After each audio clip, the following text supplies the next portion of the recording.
अमरीकी वज़ीर जंग पीट हैग्सेथ ने तेहरान को अमरीका की अच्छी डील कबूल करने का मशवरा दिया और वाज़ेह किया कि अमरीका का मकसद ये यकीनी बनाना है कि ईरान किसी सूरत एटमी हथियार हासिल ना कर सके। ईरान के खिलाफ दबाव और नाकाबंदी जारी रखने का ऐलान भी कर दिया। It's worth saying again, for 47 years Iran has been at war with America, killing our citizens, our soldiers and our allies. President Trump said it again yesterday. We have all the time in the world, and we're not anxious for a deal. And I hear him say it every day in private as well. Iran knows that they still have an open window to choose wisely, as we said previously, choose wisely at the negotiating table.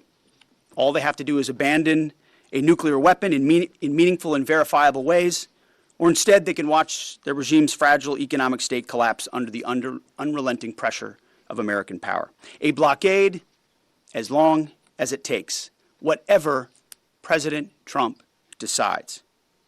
Because the bottom line remains the bottom line. Iran will never get a nuclear bomb.